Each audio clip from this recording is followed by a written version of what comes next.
지금 우리가 살펴보고 있는 것이 하나님의 음성 듣는 것을 살펴보고 있습니다. 왜 하나님의 음성 듣는 것을 살펴본 계기가 뭐냐면 우리가 24시간 주님을 바라보며 주님과 동행하는 삶을 살아야 되는데 우리가 주님을 바라보면서 주님과 동행하는데 핵심이 뭐냐? 하나님의 음성 듣는 겁니다. 살아계신 하나님과 음성 듣는 겁니다. 여러분도 이렇게 하시면 잘 알겠지만 하나님 음성 듣는 것은 어려운 게 아닙니다. 우리의 가치관이 어렵게 만듭니다. 하나님 음성 듣는 것은 어렵지 않습니다. 쉽습니다. 들으려고 하면 다 듣습니다. 이번에 참고로 제가 이번에 NGCPP를 가지 못했어요. 가지 못한 이유가 제가 또 와보니까 또 다 하고 계시더라고요. 참 감사하게 생각했어요. 그래서 제가 옛날 같으면 안 나왔을 거거든요. 사람들이 잘 안 나온 걸로 알고 있거든요. 제가 개인기도 하겠습니다 그러면 잘 안 나오는 그냥 쉬는 시간으로 생각하는 했는데 그리 안 하시더라고요. 그래서 감사하게 생각했고 제가 뭐 체크하려고 한 게 아니고요. 와보니까 많은 분들이 기도하고 계시더라고요. 근데 이제 수요일 날 어떤 분이 이제 연락이 와가지고요. 좀 상담 좀 필요한다 그래가지고 타지에서 왔어요. 타지에서 와가지고 상담을 했어요. 상담을 이제 하는 게 뭐냐면 두 가지예요. 하나는 하나의 음성 듣고 싶다. 또 하나는 자기는 중보기도를 하고 싶은데 중보기도에 성령께 민감함으로 깊은 중보기도를 하고 싶다. 두 가지였어요. 하나는 하나의 음성 듣고 싶습니다. 또 하나는 중보기도를 하기 원하는데 중보기도에 성령의 깊은 교제 가운데 임재 가운데 중보기도 하기 원합니다. 어떻게 하면 가능합니까? 라고 저한테 물어온 거예요. 그래서 이제 저녁에 오셔가지고 아마 보신 분들은 봤을 거예요. 제가 2층에서 상담했거든요. 저녁에 했어요. 그래서 이제 제가 그랬죠.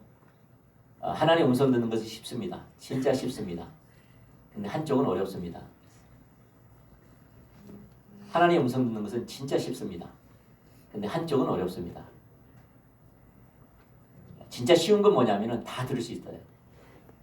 어려운 건 뭐냐? 가치관이 바뀌어야 돼요. 다시 말해서 하나님을 위해서 살아갈 때 들려요.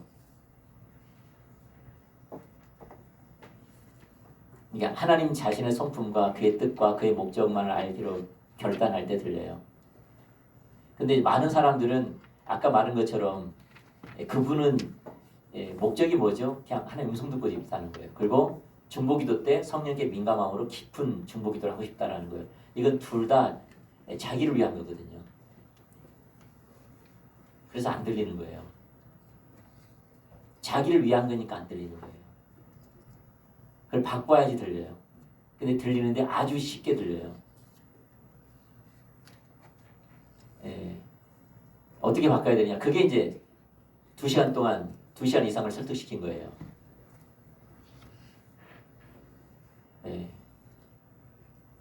그래서 많은 부분 이해하고 가시더라고요. 이해하고 갔어요. 그러니까 그분들의 마음 자세와 태도가 올바른 거죠. 올바르니까 무슨 뜻인 줄 알더라고요. 알고 이제 그렇게 해보겠다고 하면서 돌아가셨어요. 다시 말해서 우리가 신앙의 본질로 돌이켜야 돼요. 하나님만 목적된 삶으로 돌이켜야 돼요. 그래서 우리는 그러니까 하나님은요 하나님의 뜻을 물은 사람에게 말씀하시거든요. 다시 말씀드려요. 하나님은요 하나님의 것을 물은 사람에게 말씀하시거든요. 근데 하나님은 내가 원하는 것, 내 뜻, 내 목적 그걸 관심이 없어요. 왜 관심이 없느냐? 하나님은 그를 위해서 우리를 창조하지 않으셨기 때문에 관심이 없어요. 하나님 우리 인간을 하나님 목적과 하나님의 계획과 하나님을 위해서 창조했어요. 그렇기 때문에 그들이 그 창조의 목적대로 하나님을 위해서 하나님을 알기를, 하나님 목적을 알기를, 하나님의 뜻을 알기를, 하나님의 생각을 알기를 묻는 자에게만 말씀하세요. 그래서 거기 바뀌어져야 돼요. 네, 그러면 누구나 다 들을 수 있어요. 누구나 다 들을 수가 있어요. 그래서 여러분, 하나님의 음성은 누구나 다 듣습니다. 물으면 돼요. 뭘 물으면 돼요? 네, 하나님 자신을 물으면 돼요. 하나님 자신과 그의 목적과 그의 뜻을 물으면 돼요. 그런데 우리는 이 가치관이, 이 사단이 준 가치관, 이 세계관이 얼마나 견고한지 자기 게 아니면 관심이 없는 거예요. 신앙생활도 이게 아니면 별 관심이 없는 거예요. 그래서 이걸 깨트리는 게 신앙생활의 가장 어렵고 가장 중요한 요소예요. 가장 중요한 요소예요. 예. 그래서 우리가 그것이 나는 이제 꾸며 내가 하나님 목적과 하나님 뜻대로 살기를 원합니다 라고 해석이 되는 게 아니고 그렇게 자라나는 거예요. 그렇게 하기로 결단하면 이제 자라나요. 조금씩 자라나요. 할렐루야. 예, 자라나면서 예, 되는 거예요. 그래서 그분에게도 말씀해 준 게 뭐냐면 하나님의 음성을 예, 사람으로 제가 많이 표현을 했어요. 사람. 여러분 사람과의 대화는 어때요? 여러분 처음 만난 사람한테 깊은 대화 하나요? 다시 말씀드립니다. 여러분이 자녀를 낳았어요. 자녀를 낳는데 2살짜리 애한테 할 말이 있고 초등학교 1학년짜리 애한테 할 말이 있고 그 다음 중학생한테 할 말이 있고 대학생에게 할 말이 있고 장가간 결혼한 아이들한테 할 말이 있지요. 맞습니까? 예. 다시 말해서 초등학교 1학년, 2학년 뭐 이럴 때는 뭐 이런 이야기 저런 이야기 많이 하지요. 밥 먹었냐 어쨌냐 이렇게 말을 하지요. 마찬가지 하나님 음성 그렇게 들려요. 잘 들려요. 그런 부분에 대해서. 그런데 부모가 가지고 있는 깊은 마음은 그 사람이 그 상태가 돼야지 말해줄 수 있는 거예요. 영적으로. 걔가 그걸 담을 수 있는 사람이 돼야지 말할 수 있는 거예요.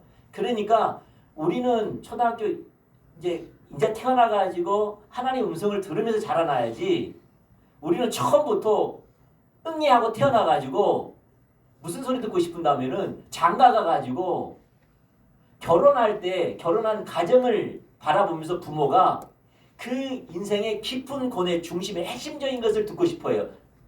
어느 나이 때? 나이가 1~2살 때. 그거 안 들린다 그러는 거예요. 자기가 그런 그릇이 안 된다는 말을 그래서 어렵다고 생각하는 거예요. 제가 많은 부분 글더라고요. 그래서 제가 제발 당신은 그런 영적인 사람이 아니다. 낮춰라. 하나님이 말할 수 있는 영적인 상태가 아니다. 낮춰라. 일상생활을 하 일상생활. 아침에 해를 보면서 하나님 음성 듣고 출근하면서 직장 주님에 대한 음성 듣고 가정을 주게 대한 음성을 듣고 오늘 하루 하나님의 음성 듣는 것에 듣고 자라나라. 우리는 자라나기는 안 하고 어떻게 해요? 마지막 유언의 말을 듣기 원해. 가서 제자 삼으라. 이런 유언적인 말을 듣기 원해요. 이 세상은 이렇게 있고 내가 지금 무슨 일을 하고 있고 지금 어떤 일을 하고 있고 내가 지금 상태는 어쩌다 이런 거 듣고 싶어요. 그거 안 들린다는 거예요. 당연히 안 들리죠. 왜? 말하지 않았으니까. 아니 일상적인 말도 묻지도 않고 듣지도 않는 삶을 살면서 어느 날 잡아가지고 앉아가지고 주여 이 세대 뭐 하고 계십니까? 하면은 말해줄 거라고 생각하십니까? 그래서 저는 하나님을 너무 신격화 생각하지 마라. 하나님은 인격체다. 라는 거예요. 그리고 하루하루 하나님을 신뢰하고 하나님이 주신 음성이 최선이니까 그걸로 족하고 하나하나 따라가라. 그런 거예요. 근데 왜 그렇게 되느냐? 자기 영적인 상태는 I인데 유튜브라든지 어떤 설교를 들으면 그 사람들은 이런 음성을 듣거든요. 근데 내 상태가 이러면서도 그거 들으려고 하니까 안 되는 거예요. 답답하니 어쩌니? 안 들리니 어쩌니? 당연하죠. 첫 번째, 글은 그릇이 아니고요. 두 번째는 말하지 않았어요. 그러니까 안 들리는 거예요. 여러분, 관계의 길을 축복합니다. 하나님과의 관계는, 그러니까 여러분이 어린아이면요, 어린아이에 맞게 말씀하세요. 그리고 어린아이 때 돌봄을 받고 누릴 때 누려야지요. 돌봄을 받아야죠. 맞습니까? 예. 근데 부모가, 지혜 없는 부모는 뭐예요? 이제 아이인데, 한두 살인데 뭘 가르치려고 해요? 영어책 갖고 와가지고 애가 말도 못하는, 이게 애야? 애이? 이런 부모는 어떤 부모예요? 애를 전혀 배려하지 않는 그런 부모죠. 근데 하나님이 그런 부모이기를 원하세요? 아니죠. 하나님은요, 우리에게 맞게 역사하세요. 우리가 잘하는 걸 보면서 말씀하세요. 같이 걸으세요. 아멘. 그래서 제가 그 두 분한테 하는 말이 뭐냐면 중보기도 하지 말라는 거예요. 그 두 분은 나한테 하나의 음성 듣고 싶고 중보기도의 영적인 깊이, 성령에 이끌려 민감하게 기도하고 싶다고 하는데 제가 만류한 거예요. 하지 말라고. 왜냐하면 일상에서의 하나님 음성도 안 들리는데 뭐 그거 하려고 하냐. 그거 한들 될 거, 신앙생활에 뭐 유익이 있냐. 그런 거예요. 하지 말라 그랬어요. 근데 역시 영특한 사람들이에요. 무슨 말인가 알아듣더라고요. 무슨 말? 그리고 소망을 가지고 살아가더라고요. 아, 신앙생활은 소망이 있네요. 꼭 그럴게요. 기쁨이 차서 갔어요. 왜냐하면 실제적으로 신앙생활은 어려운 게 아니거든요. 우리가 어렵게 만들어요. 내가 어렵게 만들어. 내가 어렵게 이해해버려요. 여러분, 하나의 음성을 다 듣습니다. 아멘? 하나의 음성을 다 들어요. 네, 그런데 우리를 창조하신 목적, 구원의 목적처럼 내가 하나님의 뜻을 물을 때만 말씀하세요. 하나님을 바라볼 때만 말씀하세요. 우리 그러기를 축복합니다. 할렐루야. 그래서 내 욕심, 내 바램, 내 뜻, 이건 말씀하지 않으세요. 이건 걸림돌이에요. 이건 다 내려놔야 돼요. 왜냐하면 하나님 그게 관심이 없어요. 오직 하나님은 하나님의 뜻만 있을 뿐이에요. 할렐루야. 네. 우리 인생에서 뭐만 있을 뿐이에요? 하나님의 뜻만이 존재할 뿐이에요. 이걸 이해시키는데 많은 시간이 걸린 거예요. 2시간 이상. 네. 처음에는 이해하지 못하더라고요. 아니, 중보기도를 하지 않나요? 목사님 중보기도 해야 되지 않나요? 다음 세대가 무너지고 있는데요. 그러면 기도를 안 했기 때문에 다음 세대가 무너졌습니까?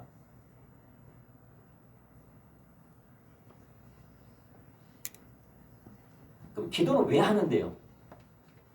기도가 뭔데요? 그런 거죠. 기도는 뭐죠?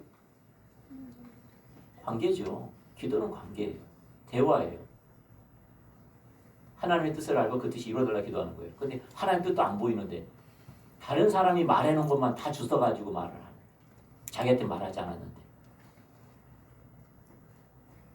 자기한테 말하지 않는 기도를 갖다 하니 얼마나 답답하겠어요. 남한테 하는 기도를, 남한테 비춰준 것을 자기한테 말하지 않았는데, 그냥 다 내려놔 그랬죠. 보세요. 하나님의 음성은 다 듣습니다. 아멘.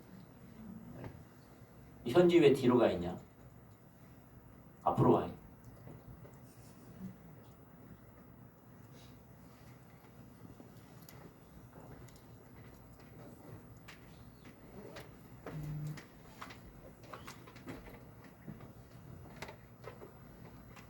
봐. 미리 와 있으면은 괜찮았지. 난 민서만 안 믿는 줄 알아. 저렇게 착해요, 민서는. 이번에 강화문 집회 가는데 민서 재밌더라고요. 나 민서가 이렇게 재밌는 날 처음 알았어. 진짜 괜찮은 애예요. 이야기하는데 재밌고. 민서한테 뭐라 한 게 아닌데 왔어. 고마워. 자, 봅시다. 그래서 우리는 하나의 음성 다 들을 수 있습니다. 어려운 게 아니에요. 어렵게 만든 사람이 문제고요. 어렵게 하고 생각한 사람이 문제인 겁니다. 그리고 나는 수준은 어린아이인데 그냥 뭐 대학생 수준, 그 다음에 뭐 작년, 거의 뭐 유언을 들으려고 하는 그런 음성 들으려고 하니까 안 들리는 거예요. 말한 적도 없고요. 말할 의향도 없고요. 하나님은. 지금에 가장 먼저 감사하지도 않는 삶을 사는데. 안 그렇습니까? 가장 기본이 감사한데 감사하는 마음도 없는데 오늘 한 날 준 것도 감사하고 가족을 주시면 감사하고 아내 주시면 남편 주시면 감사하고 나에게 한 날을 주시면 감사하고 직장을 주시면 감사하고 필요를 채우시면 감사하고 오늘 밥 먹게 하시면 감사하고 이 감사도 없는데 무슨 음성을 들려주십니까? 가장 기본적인 건데 가장 기본적인 감사도 기쁨도 없는데 하나님의 음성을 하나님 뜻만 말하는데 하나님 뜻 말해서 말하는데 감사가 없는데 순종도 안 할 거면서 그래서 말하지 않는 거예요. 알겠죠? 우리는 그래서 모든 욕심 내려놓고 어떻게 해요? 하나씩. 그래서 가장 음성 잘 듣는 사람이 누구예요? 주님 나는 어린아이 같습니다. 주님 없이는 못 살아요. 이런 사람이 잘 듣습니다. 그래서 제일 잘 듣습니다. 할렐루야. 그래서 출발하면 그가 하나님을 깨달으면 깨달을수록 하나님을 누리면 누릴수록 그 다음 단계로 말씀하시고 깊이가 더해져요. 자라나야 되는 거예요. 그를 축복합니다. 자 봅시다. 그래서 우리가 하나님의 음성을 듣는 것을 우리가 살펴보는데 몇 가지만 더 좀 살펴보기를 원해요. 지금까지 뭘 살펴봤다면요. 하나님의 음성 듣는 것의 필요성. 이것만 해도 필요성이 있죠. 그 다음에 하나님을 아는 것과 음성 듣는 것. 그 다음에 사역과 하나님의 음성 듣는 것. 믿음과 저번 주에 했죠. 믿음과 하나님의 음성 듣는 걸 살펴봤어요. 오늘은 몇 가지 좀 부수적인 걸 더 살펴볼게요. 왜 하나님의 음성을 들어야 되는지 몇 가지만 더 살펴보기 원합니다. 첫 번째가 뭐냐면 영적 전쟁에 있어서도 하나님의 음성 들어야 돼요. 영적 전쟁에 있어 하나님의 음성 들어야 돼요. 많은 사람이 영적 전쟁하면은 제가 진주에 있을 때 많은 사람들이 영적 전쟁하면 이런 일을 갖고 있었어요. 많은 사람들이 뭐냐면 진주 지역을 돌면서 땅을 밟으면서 지역의 영을 예수 이름으로 묶고 파하고 이렇게 이해하는 분들이 많았어요. 우리 교회 성도분도 그랬고 외부에서 오신 분들도 그런 이해를 많이 갖고 있었어요. 특별히 예수 전도 안에서 가지고 훈련 받으신 분들이 그런 이해를 많이 갖고 있었어요. 근데 아십니까? 한 번도 영적 전쟁을 그렇게 해본 적이 없다는 사실. 또 혹시 여리고성이 그런 의미라면은 그 후로도 한 번도 하나님 그렇게 인도한 적이 없어요. 그래서 많은 사람이 영적 전쟁은 어떤 방법이라고 생각해요.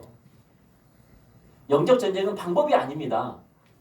영적 전쟁은 하나님과의 관계입니다. 관계.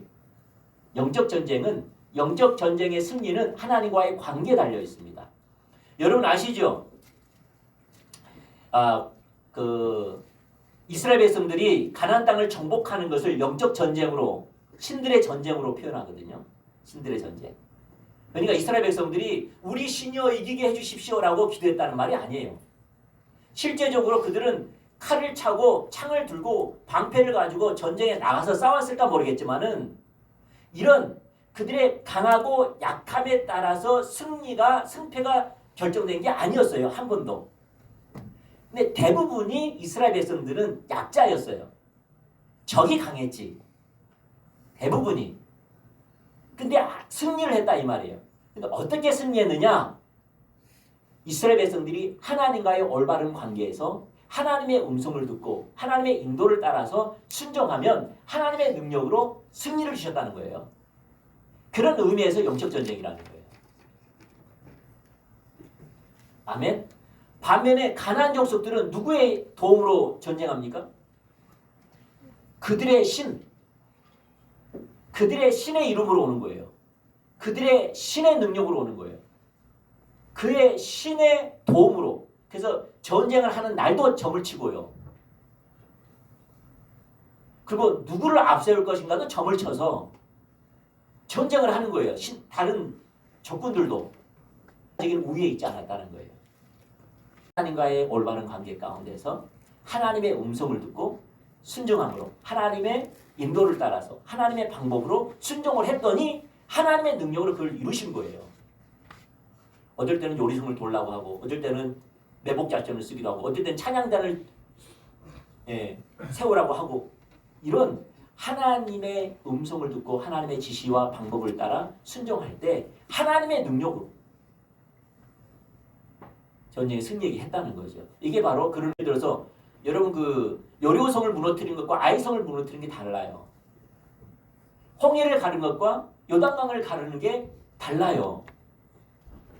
적을 대할 때 매복작전을 쓸 것인지 찬양대를 세울 것인지 아니면 어떻게 할 것인지 다 달라요.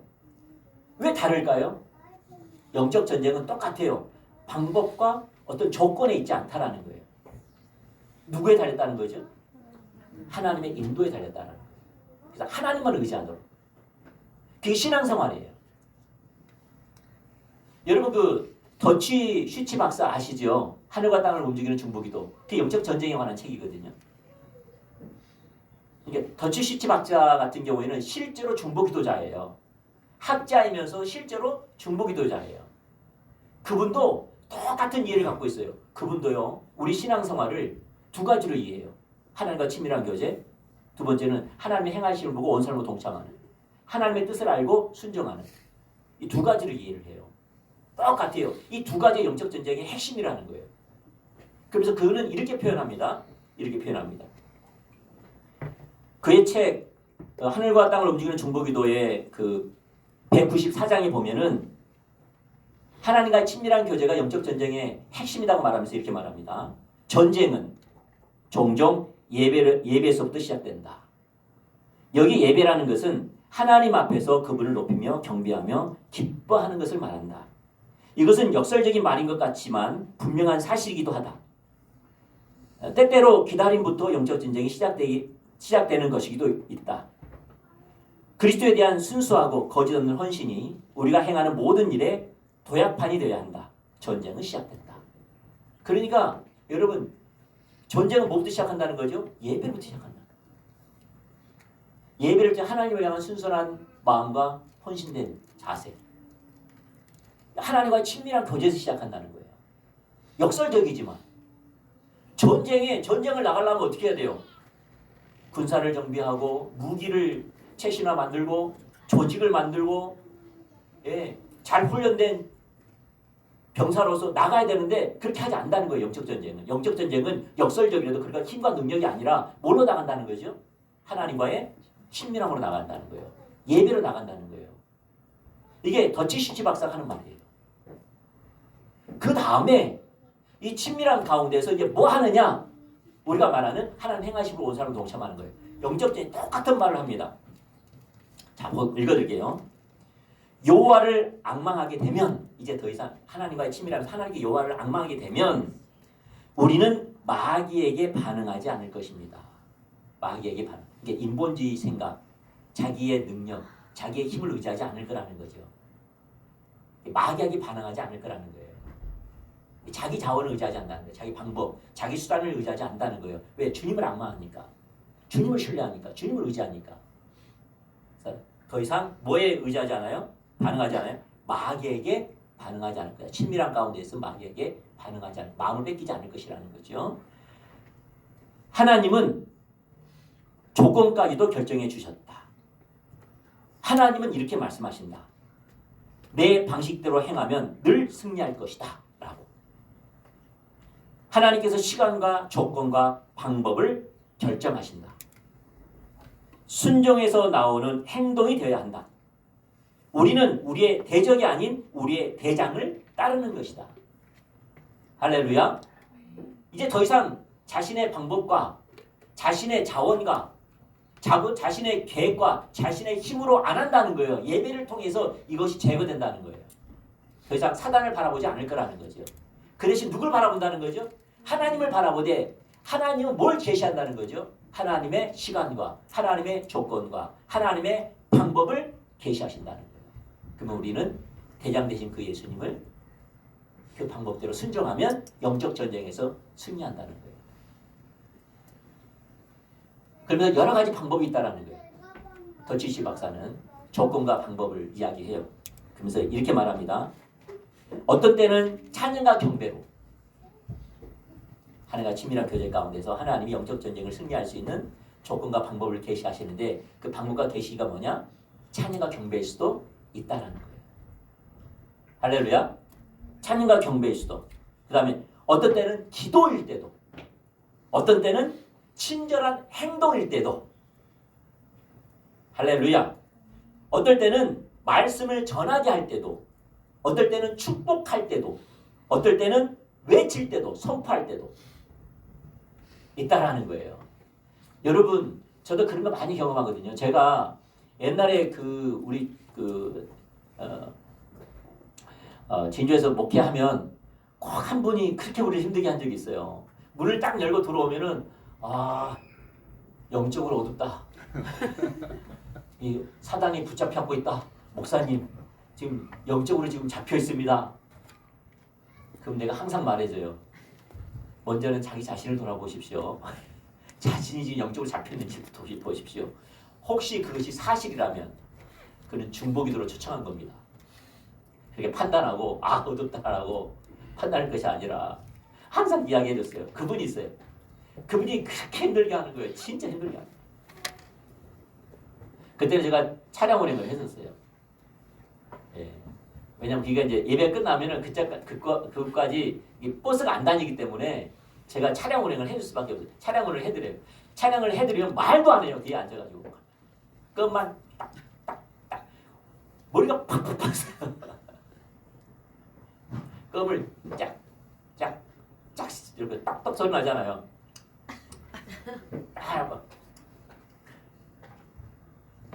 주야. 내가 너무너무 힘들어 우리 안 사람을 데려갔어요. 우리 안 사람도 나도 미쳐버리는데 왜 나를 데리고 가냐. 날 좀 살려달라고 같이 좀 가자. 이런 거 얘기했어요. 너무너무 힘든 거예요. 왜 그렇게 인상수고 교회 들어오니까. 너무너무 힘드니까 항상 제가 화요일 그때 이제 화요일이면은 부산의 찬양인도 제가 리더니까 찬양인도 하면서 그 고개를 넘어가는데 그 집이 옆에 있어요. 그 집에 가면 항상 그분이 생각이 나. 근데 제가 가면서 축복하고 싶은 마음이 그렇게 생긴 거예요. 그래서 막 축복을 했어요. 이게 축복이 뭐냐? 다른 게 아니야. 하나님, 저분을 하나님께서 귀하게 만나주시고 하나님 영광으로 만나주셔서 하나님과 깊은 교제를 나누게 하시고 이 시대에 하나님 마음을 아는 자가 되게 하시고 하나님 받으시는 예배자가 되게 하시고 하나님의 친구라 칭하는 자가 되게 해주시고 거치라 칭하는 자가 되게 하시고 모세와 같이 다윗과 같이 하나님의 얼굴을 구하며 늘 그와 임재 가운데 구하며 이 시대에 하나님 하고 계신 일을 귀하게 쓰임받는 주의 종이 되게 해주십시오. 그 축복하는 거예요. 그가 가는 곳마다 복을 주는 자가 되게 하시고 가는 곳마다 하나님 사용하여 주시고 가는 곳마다 성령께서 역사해 주셔서 하나님의 이름을 드러낸 자가 되게 해주시고 이게 축복이에요. 그렇게 막 축복을 하는 거예요.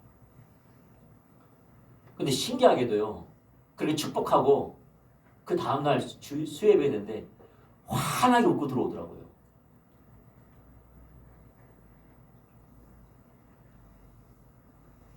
저는 여러 가지 보면서 여러분 이렇게 하나님 방법 여러 가지예요. 어쩌면 대적할 수도 있고 찬양을 할 수도 있고 기도할 수도 있고 어떨 때는 친절함으로 할 수도 있고 어떨 때는 축복할 수도 있고 그런 여러 가지 방법이 있으니까 그것도 누구의 인도를 따라야 돼요? 하나님. 근데 그게 영적인 세계라는 것을 우리는 기억해야 돼요. 아멘? 영적인 세계라는 기억해요. 여러분 가정에 혹시 짜증이 많습니까? 그럼 영적인 세계예요. 여러분 가정에 염려가 많습니까? 영적인 세계예요. 다 자기밖에 이기적이 많습니까? 그 영적인 세계. 그 잡고 있다는 거예요, 사단이. 사단이 잡고 있다는 것은 사단이 잡고 있다는 말이 아니라 그러니까 사단이 잡고 있기 때문에 졌다는 말이 아니고요. 사단이 준 가치관을 따라 행할 때 잡혀있다는 말이에요. 각자가 염려 근심을 갖고 있고 각자가 자기 생각에 사로잡혀 있고 각자가 자기 계획과 자기 뜻과 자기 원함이 강한 사람들이 이렇게 있으면 그는 분위기가 어떻게 했어요? 경직되어 있고 인상 쓰고 있고 불평불만 말하고 공격적이고 그런 거 아니에요. 그게 사단이 잡고 있는 거예요. 사단이 좋기 때문이 아니고요. 그들이 사단이 원하는 가치관과 자세와 태도를 가졌기 때문에 사단이 그들 가운데 와가지고 주인 노릇한 거예요. 그럼 파하려면 사단을 파한다고 되는 게 아니에요. 사단 파면 뭐합니까? 우리 마음의 자세와 태도와 가치관과 생활 양식은 똑같은데 그러면 사단이 나가면 다시 들어와요. 나가서 다시 들어올 때는요. 한 명 나갔지만 들어올 때는 7귀신을 데리고 들어와요. 이게 성경적인 원리거든요. 그러면 축복해야 돼요. 기도해야 돼요. 어떻게? 우리 가족 가운데 우리 모두가 어떻게 해요? 하나님을 사랑하고 한 사람 하나님을 사랑 하나님 만나고 하나님을 신뢰하고 하나님께 감사하는 가족이 되게 해주십시오. 이렇게 기도해야 돼요. 기도하면 사단을 파야 돼요. 영적 전쟁이라니까요. 그때 그것도 어떻게 해요? 하나님께 비춰주셔야 돼요. 하나님과 친밀한 교제 가운데서 왜 이런 영적인 흐름이 있는지 깨닫게 하셔야 돼요. 이걸 영적 전쟁으로 보셔야 돼요. 그리고 이것이 왜 왔는지를 봐야 돼요. 그리고 하나님의 어떤 접근과 방법으로 이것이 파야 되는지 물어야 돼요. 그래서 영적 전쟁만 하더라도요. 하나님 음성 들어야 돼요. 그래서 아멘. 그냥 땅 돌게 하면서 무조건 나가는 게 아니에요. 영적 전쟁은요. 하나님과의 올바른 관계에서 옵니다. 올바른 관계에서 하나님이 보여주시고 하나님이 깨닫게 하시고 그 길을 따라 조건을 따라 내가 행할 때 영적 전쟁이 깨집니다. 그러려면 어떻게 해야 돼요? 영적 전쟁도 하나님의 음성을 들어야 돼요. 당연하겠죠. 만약 여러분이 하나님의 음성을 안 들으면 영적 전쟁을 할 수가 없어요. 그만큼 하나님의 음성은요. 우리 신앙의 필수적인 요소예요. 아시겠죠? 또 하나 더 볼게요. 예배를 위해서도 하나님의 음성 들어야 돼요. 예배를 위해서도. 우리 지금 예배 드리고 있죠? 근데 이 예배가 예배되기 위해서는요. 하나님의 음성 들어야 돼요. 음성 들어야 돼요. 말씀 한 걸 보죠. 빌립보서 3장 3절. 짧게 할게요. 자, 읽어보세요. 시작. 하나님의 성령으로 봉사하며 그리스도 예수로 자랑하고 육체를 신뢰하지 아니하는 우리가 곧 할례파라. 여기 보면 지금 할례파라는 것은요. 참 성도를 가리킵니다. 참 성도. 참 성도의 세 가지 특징. 첫 번째가 뭐죠? 성령으로 봉사하며 그 다음에 예수로 자랑하고 육체를 신뢰하지 않는 우리가 곧 참 성도다 라고 말하는 참 성도의 세 가지 특징. 성령으로 봉사하며 예수를 자랑하고 육체를 신뢰하지 않는 것 말하는 거예요. 이 중에 하나가 뭐냐면 성령으로 봉사하며. 성령으로 봉사가 영어로 worship입니다. 예배입니다. 그러니까 성령으로 예배하며라는 거예요. 그러면 성령으로 예배한다는 말이 무슨 말이냐는 거죠. 성령으로 예배한다는 말이 무슨 말이냐. 성령으로 예배한다는 말은 우리가 시편을 보면 알 수 있어요. 시편. 여러분 사실 우리 경건일기 쓰시잖아요. 경건일기가 성령으로 예배하는 겁니다. 왜냐하면 시편이 성령으로 예배하는 거거든요. 왜 경건일기와 시편이 같은 의미인지를 말씀해 드릴게요. 시편은요. 시편 기자가 삶에서 시편 기자가 삶에서 하나님을 알고 하나님의 목적을 알고 하나님의 길을 알고 하나님을 경험한 것을 하나님께 다시 올려드리는 것이 시편입니다.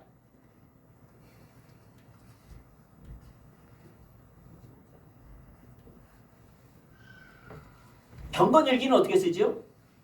하나님께서 내가 오늘 한 날 내게 비춰주시고 내게 깨닫게 하시고 내게 알게 하신 것을 하나님께 다시 고백하는 겁니다.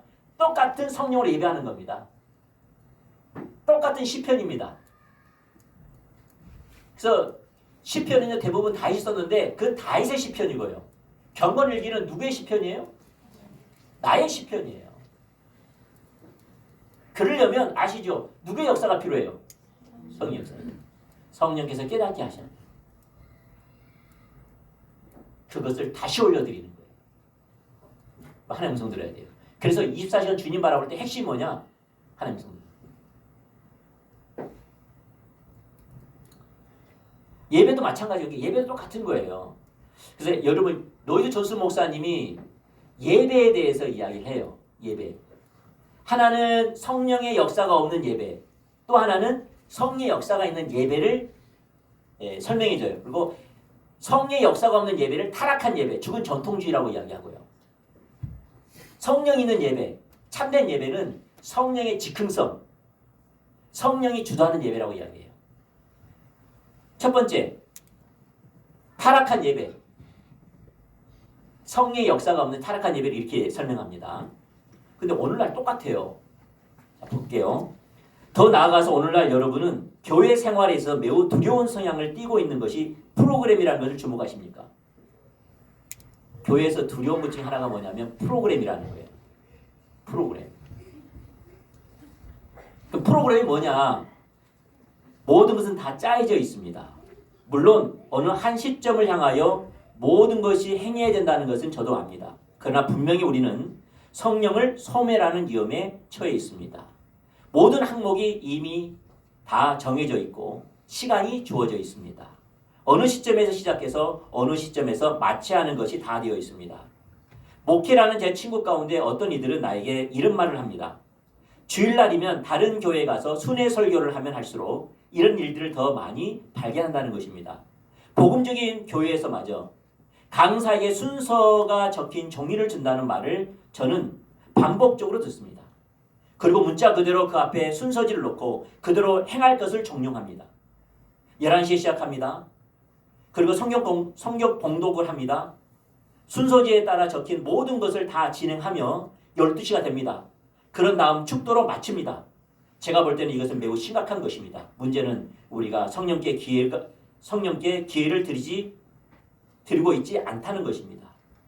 우리가 프로그램에 너무 매여 있어서 성령께서 역사하실 틈이 없지 않습니까? 어째서 이렇게 형식적이 되었습니까? 근데 많은 교회가 그래요. 제가 어떤 기회가 있어가지고요. 내가 어떤 교회를 말하지 않는데 진주에서 가장 큰 교회를 내가 간 적이 있어요. 주일날 예배를 제가 드린 적이 있어요. 드렸는데 똑같이 이렇게 합니다. 시간 됐습니다. 처음에 찬양대원들이 예배 준비를 합니다. 그들은 예배 준비예요. 예배 준비를 합니다. 성도들이 자리 잡을 수 있도록 예배 준비를 합니다. 찬양을 하지만은 온 마음으로 예배하지 않습니다. 그냥 예배 준비입니다. 찬양들 자체가 예배 준비입니다. 예배 준비를 합니다. 찬양을 합니다. 그리고 온 마음이 없습니다. 뚫레뚫레 보면서 예배합니다. 그리고 시간이 딱 됐어요. 목사님 딱 씁니다. 그럼 자연스럽게 들어갑니다. 들어간 걸 목사님은 땡 칩니다. 땡 치고 주기도문을 시작합니다. 그리고 성경 봉독합니다. 대표기도 합니다. 성가대 찬양합니다. 설교 15분에서 20분 합니다. 그리고 축도합니다. 이게 예배라고 생각합니다.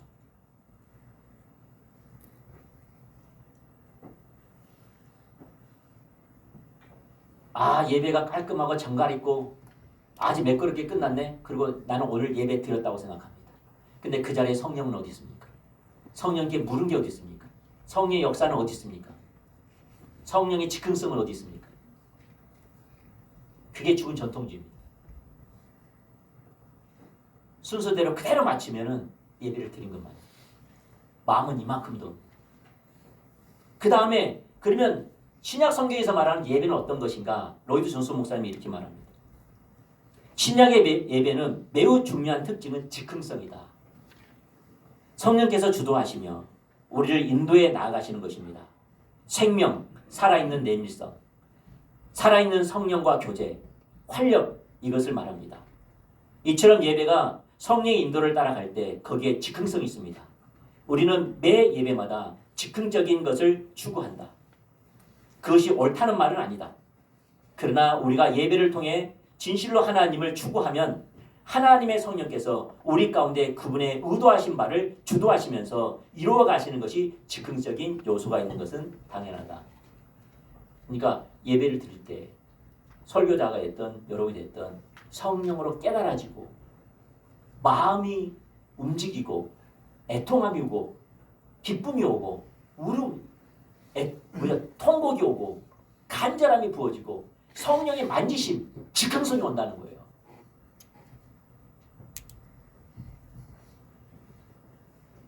왜? 성령이 오셨기 때문에. 말씀이 깨달아지니까. 내 삶이 고발되니까. 또 하나님이 소망으로 오시니까. 생명으로 오시니까 즉흥성, 무질성, 각자에게 다르게 비춰진다는 거예요. 그게 살아있는 내밀성. 그게 예배라는 거예요. 지금 성령께서 운행하고 있다는 거예요. 진실로 그 예배를 통해 하나님 그분을 구해야 합니다. 우리가 주님을 사모함으로 나가야 합니다. 주님을 갈망해야 합니다. 주님을 향한 배고파야 합니다. 그때 성령께서 우리의 예배 가운데 오셔서 운행하시고 우리의 우중을 하나님의 우중을 나타내시고 우리를 빚어가시는 것입니다. 이런 요소가 우리 가운데 있어야 합니다.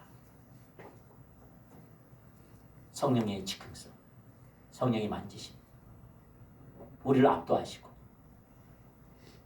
예배를 마치는 것이 아니라 예배 가운데 우리를 찾아오시고 주도권 잡으시고 세워가시고 자유케 하시고 치유케 하시고 회개케 하시고 이런 하나님과의 만남, 네, 이것이 성령의 역사인데 그러려면 예배 가운데 하나님의 음성 들어야 됩니다. 다.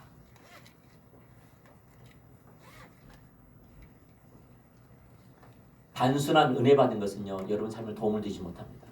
바뀌지 않습니다. 그건 하나님 안 만나고 돌아간 겁니다.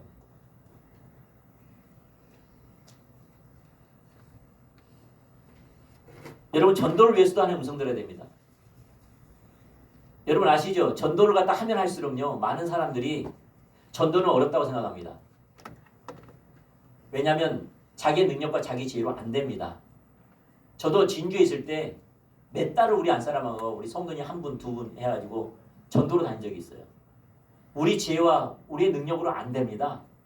성령님께서 인도해가지고 성령께서 사람을 붙여주시고 성령께서 그에 따라서 때에 따라서 주신 은혜, 조건, 방법 이걸 인도해 주셔야지만 그게 가능합니다.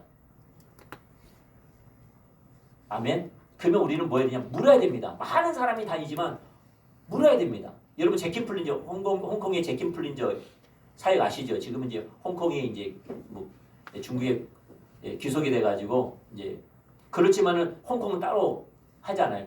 영향을 핵심 행사하지만 여전히 홍콩이라는 그 고유한 특성의 그게 있는 거죠.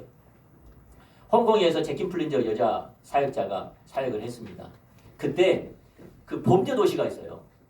홍콩에서도요 경찰이 상주하지 않는 지역이 있어요.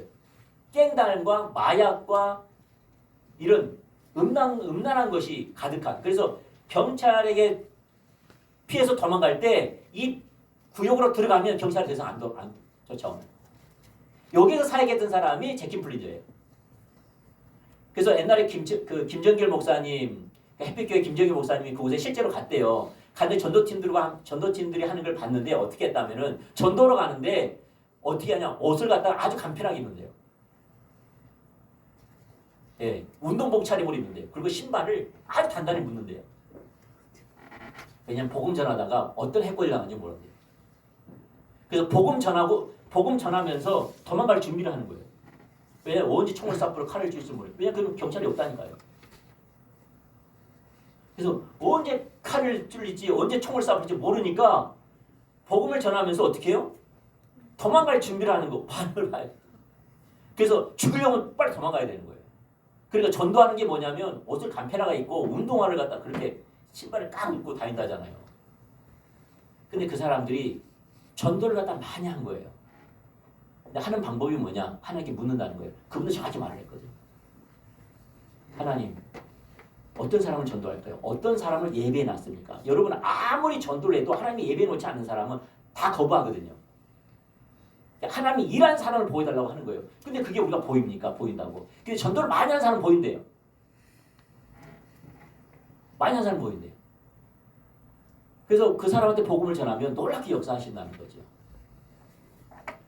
놀랍게 역사하신다는 거죠. 그래서 이 전도만 하더라도요. 우리 지혜와 능력과 좀 더 담대하고 좀 더 용기 있다고 되는 게 아니에요. 내가 좀 더 용기 있어야 되는데 못했다. 내가 좀 담대해야 되는데 못했다. 내게 말씀에 언어가 있어야 되는데 그러지 못했다. 이것은요. 중요할까 모르겠지만 그것 때문에 전도하는 건 아니에요. 전도는요. 성령께 민감한 거예요. 그리고 성령의 인도하심을 따라야 돼요. 여러분 말 못해도 괜찮아요. 복음에 말이 없어도 괜찮아요. 이해하십니까?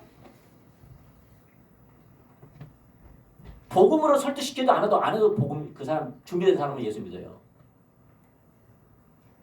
하나님 어떤 분이신지 그리고 그걸 대화할 때 어떤 대화를 할 것인지 어떻게 풀어갈 것인지 어떤 예화를 쓸 것인지 어떤 말을 할 것인지 그걸 성령님께서 인도하시고 술술 말씀하실 때 교회 와봐. 이 한마디면 교회 와요. 아멘. 그러니까 우리가 어떤 준비가 안 돼서가 아니고요. 성령께 준비가 안 된 거예요. 그래서 전도만 하더라도 성령의 음성을 들어야 됩니다. 누구에게 어떤 말을 어떤 식으로 하려면 음성 들어야 돼요? 안 들어야 돼요? 제가 말씀드린 우리 신앙생활 모든 것에 음성 들어야 돼요. 지금 계속 하나님 우리 신앙과 하나님 음성 듣는 것을 이야기하고 있는 거예요. 음성은 다 들어야 된다는 거예요. 이거는 들어도 되고 안 들어도 되고 아는 게 아니에요. 하나님의 음성을 못 들으면 신앙생활을 못 한다는 거예요. 왜냐하면 우리 신앙생활 하나님과 관계니까. 교제니까. 하나님이 기록된 말씀을 지키는 게 신앙생활이 아니에요. 그건 바리새인들이 하는 율법주의 사고예요. 우리 신앙생활은 살아계신 하나님과의 교제예요. 그게 알기를 축복합니다. 그러면 교제하려면 음성을 들어야죠. 여러분이 가정이 건강하려면 상대방 음성 들어야죠. 남편과 말 한마디도 안 하면서 어떻게 가정이 건강할 수 있습니까? 자녀와 말 한마디도 안 하면서 어떻게 자녀와 건강한 교제를 할 수 있겠습니까? 우리 신앙도 하나님과 건강한 신앙생활을 하려면 하나님의 음성을 들어야 됩니다. 그건 당연합니다. 못 들으면 문제입니다. 근데 중요한 사실은 하나님을 믿는 백성이라면 다 듣습니다. 아멘? 다 듣습니다. 들으려고만 하십시오. 다 듣습니다. 잘 듣습니다. 그리고 내가 보기에는 잘 듣습니다. 또 하나 중요한 것. 치유를 위해서도 뭐 해야 돼요? 하나님의 음성 들어야 돼요. 치유. 대표적으로 하나만 이야기 드릴게요. 여러분 사도행전 3장에 보면 어떤 일이 있죠? 성전 미문이라는 아름다운 문이라는 곳에 안전뱅이가 앉아 있는 거예요. 근데 예루살렘 성전은요. 그 앞에 예수님도 지나가고 사도들도 지나가고 많은 사람이 지나갔던 자리예요. 그날 베드로만 지나간 게 아니고 성전 미문이라는 곳에 예수님이 살아계실 때도 예루살렘에 오셨거든요. 예루살렘에서 오실 때 예수님도 그 왔다 갔다 했던 곳이에요. 사도들도 다른 사도 왔다 갔다 했고 그날도 베드로가 왔다 갔다 한 거예요. 그때도 성전 미문에 안전뱅이는 있었어요. 이해하십니까? 예수님이 계셔도 예수님도 그 사람도 봤어요. 안전뱅이를 예수님도 봤어요. 다른 사도들도 봤어요. 여전히 베드로도 봤어요. 왔다 갔다 하면서 봤어요. 근데 그날 하나님의 시간, 하나님의 조건, 하나님 방법대로 그 안전뱅이를 구원한 사건이에요. 이럴 때 베드로가 하나님의 음성 듣는 게 분명해요. 왜냐하면 안진뱅이가 있는데 만약에 베드로가 능력이 있어가지고 베드로의 능력과 베드로의 힘으로 경건함으로 고쳤다면 그 전에 고쳤겠죠. 베드로가 뭡니까? 예수님 이미 고쳤겠죠. 예수님도 왔다 갔다 했잖아요. 거기. 예수님이 고쳤잖아요. 근데 그렇게 하지 않아요. 예수님도 안 고쳤어요. 다른 사도도 안 고쳤고 그날따라 하나님께서 베드로에게 보여주신 거예요. 명백합니다. 뭐라 말하냐? 나를 보라는 거예요. 나를 바라보라. 그랬더니 딱 바라봤어요. 너가 원하는 금과 은은 내게 없거니와 내게 있는 것으로 너게 주노니 나사렛 예수 그리스도의 이름으로 너가 걸어라. 그러니까 걸어버린 거예요.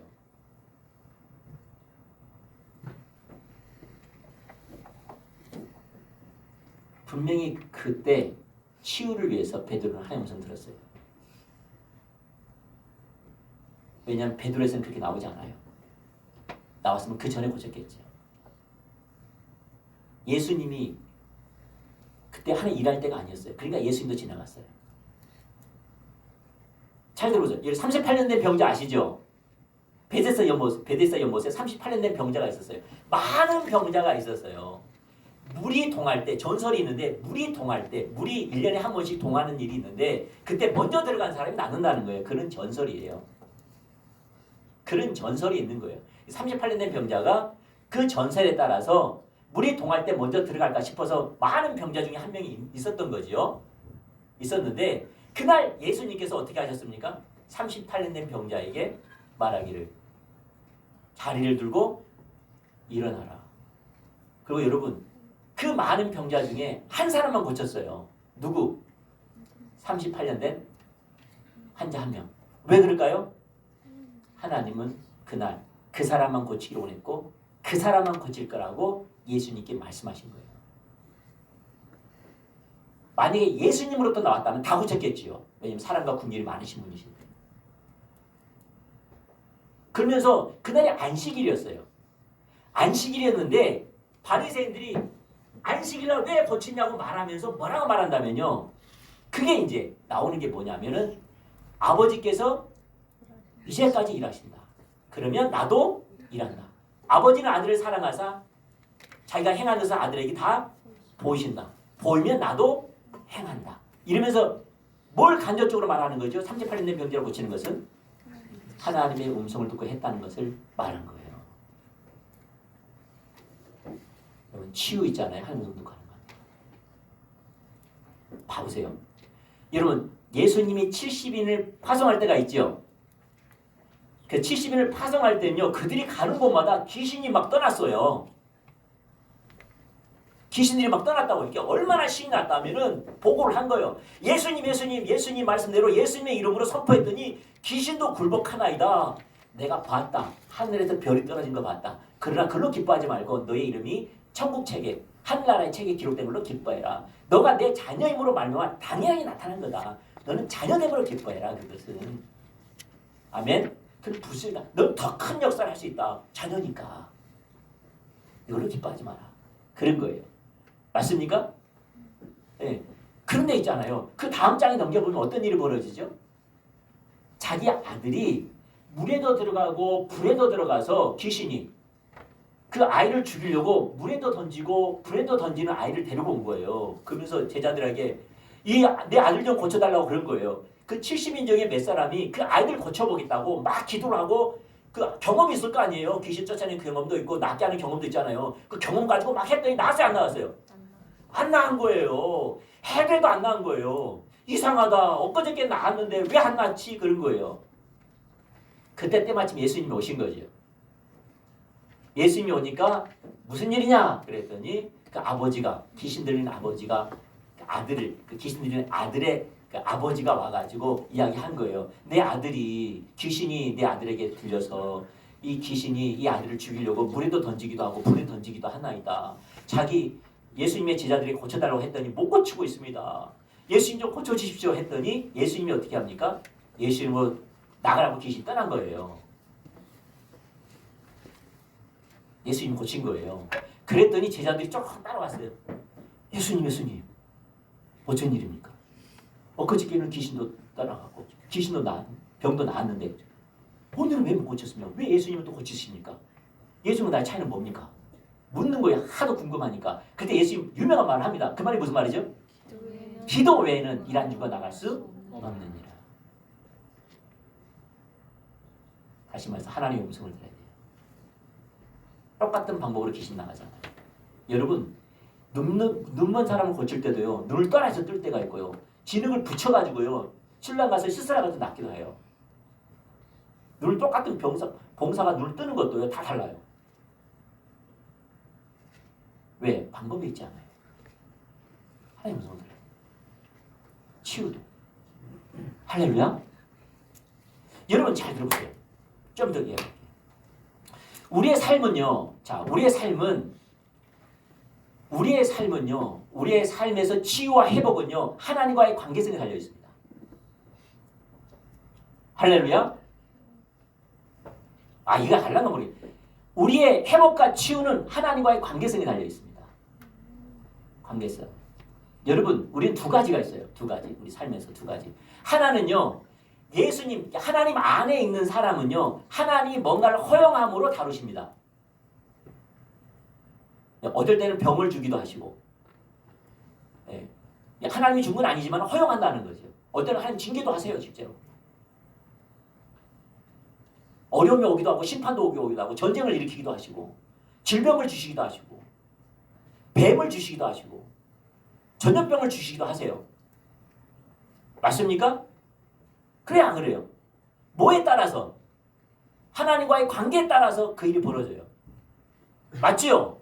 또 하나는 하나님이 주시지 않지만 사단이 주는 거 있어요. 예를 들어서 옛날에 빛과 어둠의 전쟁에 더치치 박사의 그 이야기를 들어보면 그렇게 했어요. 강간을 당했어요. 근데 그 여자가 불평불만해. 왜 하나님 강간 내가 당할 수 있도록 왜 하나님 허용했습니까? 하나님은 천지 만물을 다스리고 계시는 분이신데 이 강간도 하나님이 허용했기 때문에 주신 거 아닙니까? 왜 그때 안 도와주셨습니까? 그때 도와달라고 했지 않았습니까? 그런 거예요. 뭐가 문제죠? 너가 내 주권 안에 들어왔으면 내가 보호했을 건데 너는 나의 주권 가운데 살지 않고 네 임의대로 살면서 그 일이 당했다라는 거예요. 그러면 나는 손 쓸 수 없다는 거예요. 하나님 주신 게 아니에요. 하나님이 도와줄 수 없는 하나님의 주권에 벗어난 삶을 산 거예요. 그러니까 하나님 도와주고 싶어도 못 도와주는 거예요. 왜? 주권에서 벗어났기 때문에. 그게 선악과 아닙니까? 하나님의 주권에 벗어나니까 도와줄 수 없는 거예요. 죄를 지어도. 다 하나님한테 뭐라고 하면 안 돼요. 지금도 마찬가지예요. 하나님의 주권에 벗어난 삶은 하나님이 도와주고 싶어도 못 도와줘요. 아멘? 잘 들어보세요. 잘 들어보세요. 우리는 하나님 안에 있다고 치고 우리의 일어난 모든 것은 하나님과의 관계에서 일어납니다. 그걸 기억하셔야 돼요. 역대하 7장 13절 14절 잘 말해줘요. 올려보시죠. 자, 한번 읽어볼게요. 시작. 혹 내가 하늘을 닫고 비를 내리지 아니하거나 혹 메뚜기에게 토산을 먹게 하거나 혹 전염병이 내 백성 가운데서 유행하게 할 때에 내 이름으로 일컫는 내 백성이 그들의 악한 길에 떠나 스스로 낮추고 기도하여 내 얼굴을 찾으면 내가 하늘에 듣고 그들의 죄를 사하고 그들의 땅을 고칠지라. 이게 치유와 회복의 핵심적인 구절입니다. 아멘. 자, 보세요. 저게 핵심적인 구절인데 왜 핵심적인 구절이냐? 어느 때부터 핵심적인 구절이냐면 내가라는 것을 인정할 때 핵심적인 구절이에요. 회복과 부흥에 치유에 내가 누가 있다는 거예요? 하나님이. 할렐루야. 하나님이 하늘을 닫고 비를 내리지 아니하거나 메뚜기 떼로 토사를 먹게 하거나 전염병 병이 들 때에 너희 가운데 유행할 때에 누가 줬다는 거죠? 하나님. 우리의 삶의 모든 것은 하나님과의 관계성에서 주어진다는 사실을 알 때야 하나님을 찾습니다. 그 전에는 안 찾습니다. 그 전에는요. 아, 그때는 내가 이걸 실수해서 그랬지. 다음부터 조심하면 괜찮겠지. 아, 그때는 내가 이걸 좀 우습게 생각했지. 아, 이건 철두철미하게 계획하고 철두철미하게 준비하고 철두철미하게 내가 공부해서 해야 되겠다. 그런 사람들 하나님 안 찾습니다.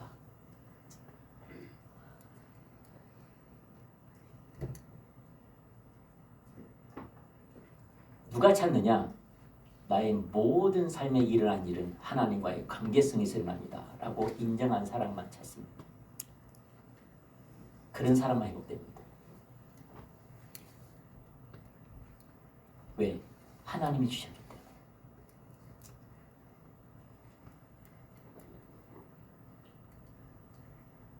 사람들은 하나님이 줬다고 생각하지 않습니다.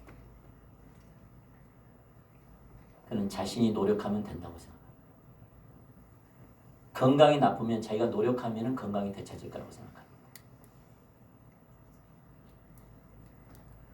병이 나면은 혈압이 오르고 당뇨가 심하면 음식을 조절하면 나을 거라 생각합니다. 관계가 어려우면 내가 조심하면 괜찮을 거라 생각합니다. 내게 심판과 징계가 임하는 물질이 사라지고 환경에 어려움이 오면 다음부터 내가 더 조심하면 괜찮을 거라고 생각합니다. 그런 사람 하나님 안 찾습니다. 그런 사람은 예수님이 사울에게 하는 말처럼 그렇게 말합니다. 하나 읽어보죠. 내가 사도행전 16장 14절 시작. 우리가 다 땅에 엎드려지매 내가 소리를 들으니 히브리 말로 이르되 사울아 사울아 내가 어찌하여 나를 박해하느냐 가시체를 뒷발하기에 내가 고생했습니다. 여러분 소가 가시체가 뭐냐면요. 소가 올바르게 갈 수 있도록 올바른 방향과 똑바로 갈 수 있도록 옳은 길로 갈 수 있도록 채찍체라는 것이 뭡니까? 가시체예요. 가시로 만든 체라 이 말이에요. 근데 주인의 의도대로 땅땅땅 때리는데 소가 주인의 의도대로 가지 않으니까 어떻게 해요? 세게 때렸겠지요. 올바로 가라고 앞으로 가라고 주인이 원하는 대로 뜻대로 가라고 또 때렸겠지요. 근데 소가 화가 나버린 거예요. 뜻대로 가지는 않고 뭐 한 겁니까? 가시체를 갖다 대했다 가시체 안에서 발만 차는 거예요. 그럼 주인이 어떻게 하겠어요? 더 때리겠지요. 네가 고생이라는 거예요. 무슨 말이냐? 그게 하나님과 싸우겠다는 거예요.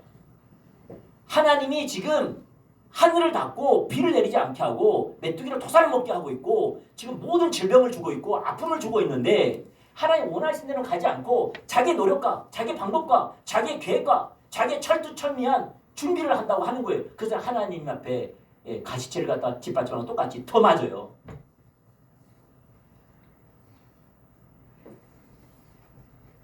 그 환경은 하나님이 올바른 길로 가라고 말씀하십니다. 가시체와 같은데.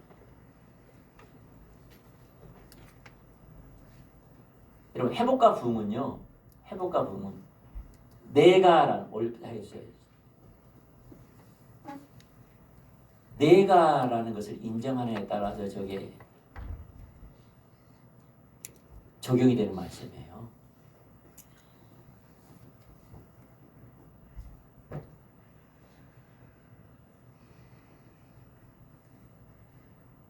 여러분이 좋은 마음을 가지고 있으면 관계 회복될 것 같습니까?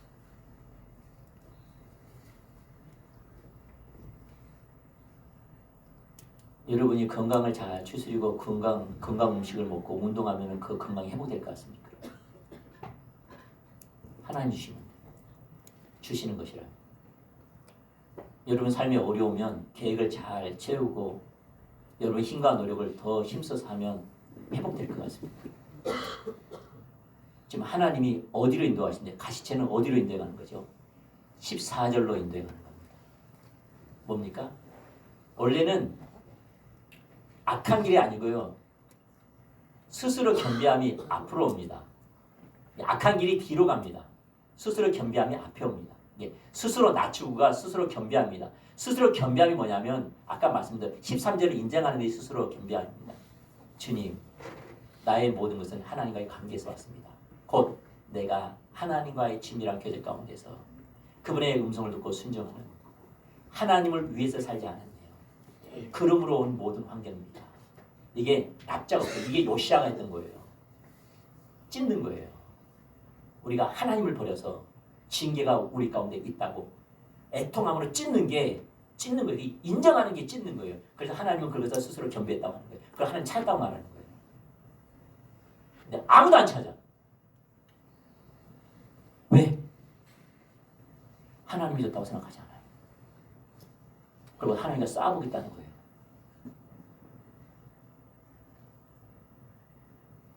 엘리야에게 엘리야와 엘리 제사장 때에 블레셋과 싸웠는데 하나님이 계시지 않으니까 싸웠는데 4천이 죽었어요. 근데 그들은 하나님께 돌아가야 되는데 자기 자식을 자기 지식을 또 의지했어요. 언약궤를 뱉고 나갔어요. 3만 명이 죽었어요. 그게 가시체를 뒷받치라는 고생하는 거예요.